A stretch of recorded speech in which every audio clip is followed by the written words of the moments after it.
That's what I like about the Arctic. Silence, quiet. You become part of the nature. I traveled for many years through the Arctic region as a filmmaker or artist. And I got concerned. Things are changing. A fisherman, he told me, I believe that the currents are changing. I said, how do you know? He said, the tide in my harbor changed in only a time difference of 1 year from 50 centimeters to 2 meters. I've traveled within a year on exactly the same dates to Uummannaq, northwest of Greenland. 1 year it was minus 20 degrees, the other year it was plus 20 degrees. 40 degrees difference. That grabs. But okay, when you read the newspapers, you see global warming, Earth is heating up with 1 degree Celsius. I think that's not the problem. My concern is in the extremes.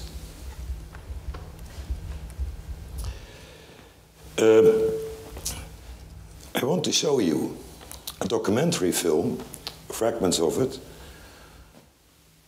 of a project that I made in Uummannaq, I just told about. Because I, as an artist, I want to tell this story about the extremes. And with this project, I tried to reach the whole world. Please have a look at my film Iceberg Riders. It's just released.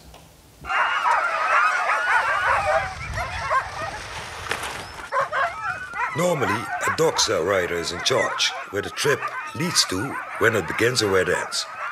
We place dog sled riders, made out of metal, frozen, on a moving iceberg. And now is nature in charge.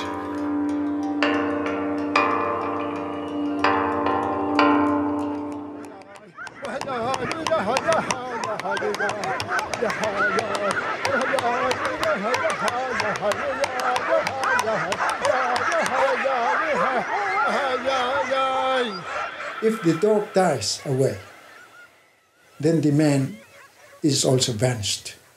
Because the animals are there first, always. The man will come after. So as long as there is animals, there will be a man. But if the animals has gone, there will be no man. The culture is changing. Normally in Uummannaq, people go for dog sledding on the ice, but as you can see, it's empty. It's not possible because there are too many open spots. It never occurred before that in this time of the year there was so many open spaces on the water.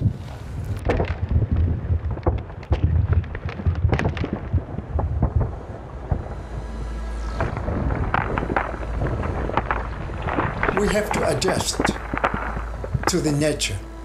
Not that the nature has to be adjusted to us. But I know that there have been civilizations before. And where did they go? Ja.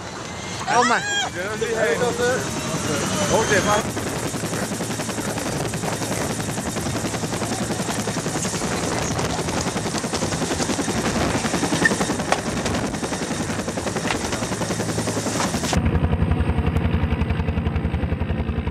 When Inuit go for hunting in unknown territories, they always go by two. One is following the other. These sculptures are going to an unknown territory, so I had to use two and to place them in such a way as the Inuit would go over the ice.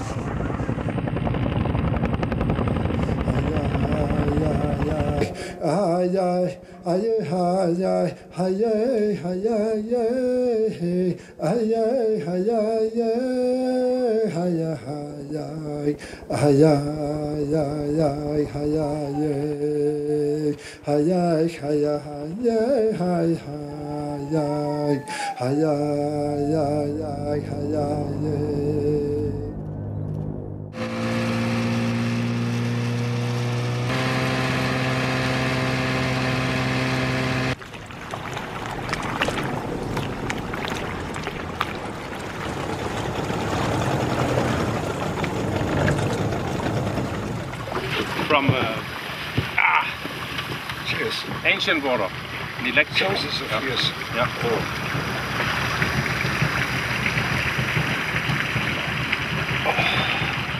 We asked some prognosis of how long an iceberg with this size can drift. And the most pessimistic times are 2 years, maybe 3 years. So I hope it will float through the whole Arctic, and even people in Canada can see my iceberg drifting along the shore.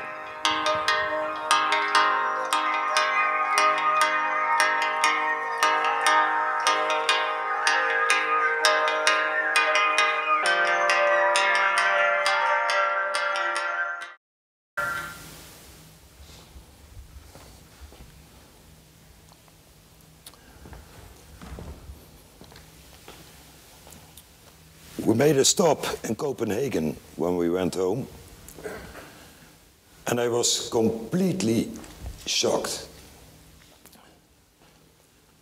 A girl asked me, "Are you these guys who place these sculptures on the drifting iceberg?"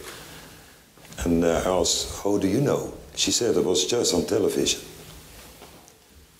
We had worldwide coverage with this project.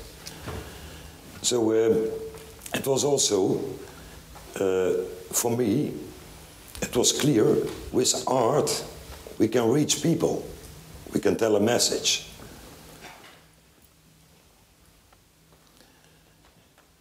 I see a link between climate and culture. Climate change equals culture change. Climate always changed, and we always adapted to these changes. Now we have a problem. It's going extreme. What to do? How to focus? So I thought by myself, how can we as people get back on track? It's not only a matter of making a summary of what's happening, but also focus on solutions. Everybody can witness what's happening right now from his own window. Look to Germany, the floodings. Look to Australia last year, extreme drought, record high temperatures. Here, Netherlands. Last 5 months on a row, we always beat the records in terms of cold.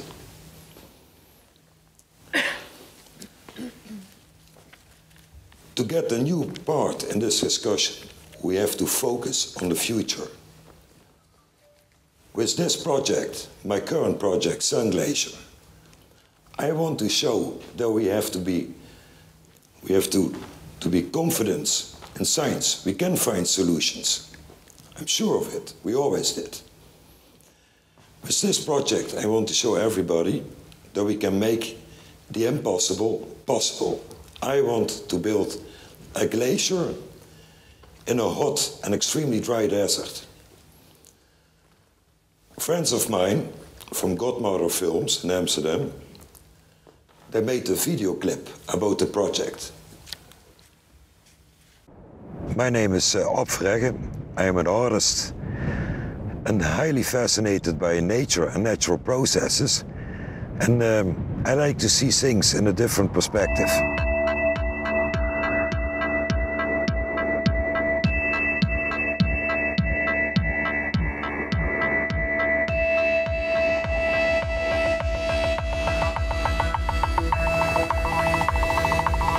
I was standing in Greenland before a glacier, and I saw by myself, climate always changed and culture always adapted to these changes. we have to think in creative solutions. So why not creating a glacier in a desert?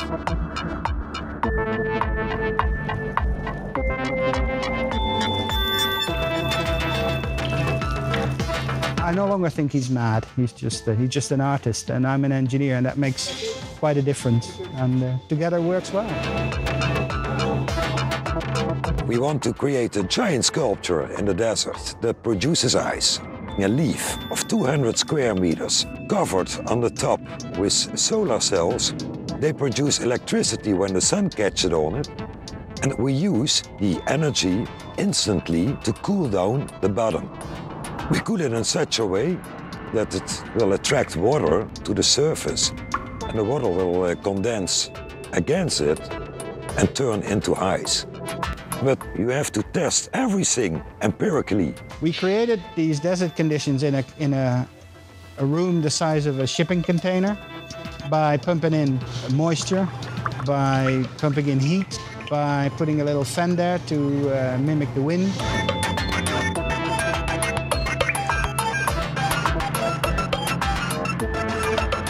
The first time that we made the ice, everybody was getting out of his brains. Ice growing at 50 degrees Celsius, it's only a couple of millimeters, but it's incredible. People ask me, what do you do with the ice? Of course, ice melts and becomes water. But this is an art project, and I want to stimulate people to give an own idea. What do you do with the water? Do you use it for food? Do you use it for agriculture, drinking water, washing, sanitation? Ab has created something unrealistic. You know, he believed in the unbelievable. If we can prove that we can make a glacier in a desert, people will get inspired to think on another way and to keep it more creative. We have an ocean of solutions. We only have to find them.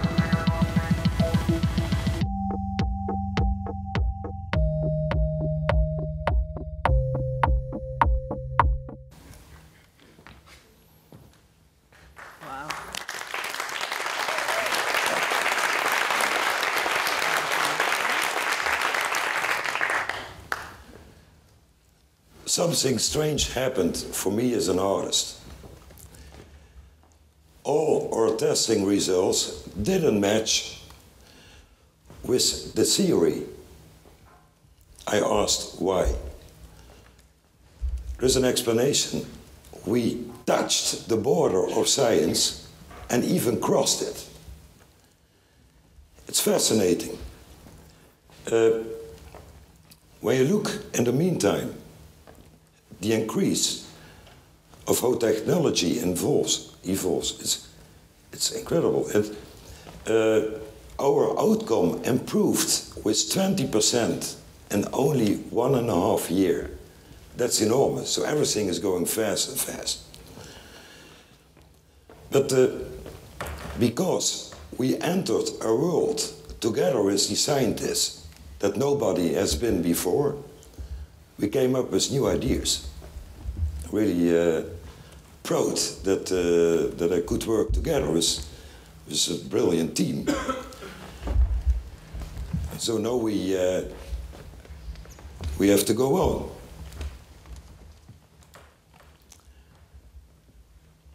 If I conclude, if I pack everything together, I can tell you a couple of things. Extreme weather needs extreme solutions. We don't have to spill time. We don't have the time anymore to focus on naming, blaming, shaming. It has absolutely no sense anymore to pinpoint somebody, government, name it. We have to think in solutions. Therefore, I want to show response. The word sustainable isn't enough anymore for me. Therefore, I want to use the word responsible. Thank you very much.